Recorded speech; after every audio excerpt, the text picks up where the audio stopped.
When you walk down your school halls, who reaches out to those kids?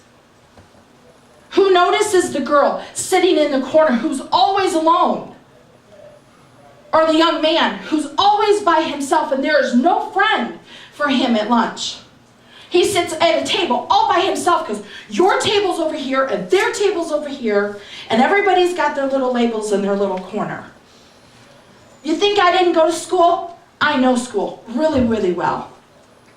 I know public school, I know homeschool, and I know Christian school because I've been in all three. And you know what? They're not any different.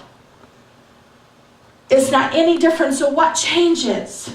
Us.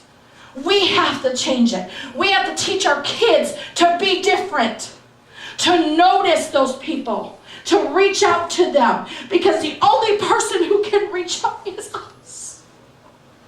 That's love. And I'm so sick of wimpy Valentine love with fat babies and little wings.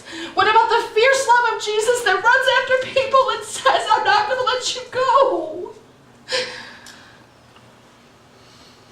What happened to compassion that sees people alone and says, I'm going to be the person that won't let you be alone?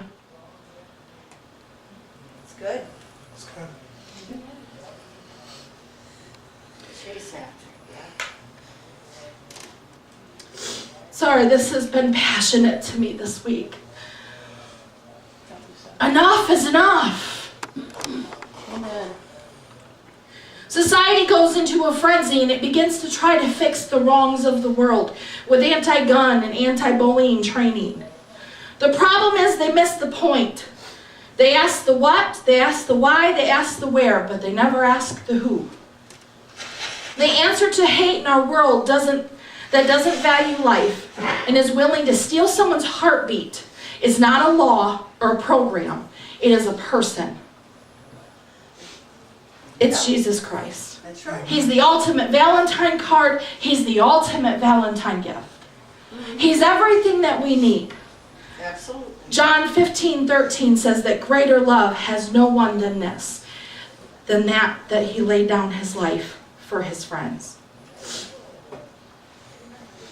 Well, I'm just going to school, because I'm just getting my education.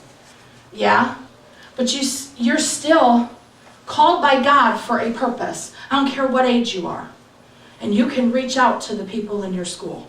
Amen. You don't have to let someone sit alone and feel that they don't have a friend in the world. One of the things that was actually said by this young man was, he had told people he was sick of that school because of how they treated him. He was sick of people and how they talked about him. Big warning signs, people. When people say they're sick of it, hello?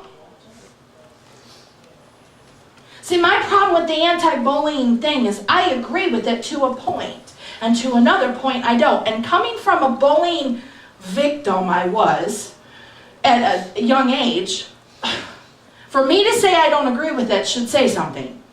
I don't fully agree with it because here's the problem. It isn't just bullying that's the issue. How do you take out the segregation of our hearts? Well, I only get along with these two people are my friends. I don't have to be nice to anyone else. Really? I just sit at this table every day. I don't have to pay attention to anyone else. When do we begin to be the hands of Jesus and exclude people? Where do we include people with us? Jesus was a friend to sinners. He didn't hang out with all the publicans, just so you notice. But he met all the popular people. In fact, you'd always find him in the weirdest places with the people that everybody considered the outcasts. That's right. Why? Because he wasn't going to sit at the table with everybody and act like he was something special when someone over there was sitting by themselves. That's right. And that might be at work for you as an adult.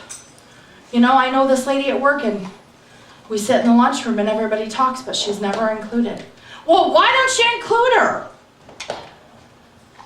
Why don't we reach out? Why are we waiting for the world to do our job when it's our job? We're the church. We're the called of Christ. We're supposed to be his hands extended to this world. reaching out to the lost.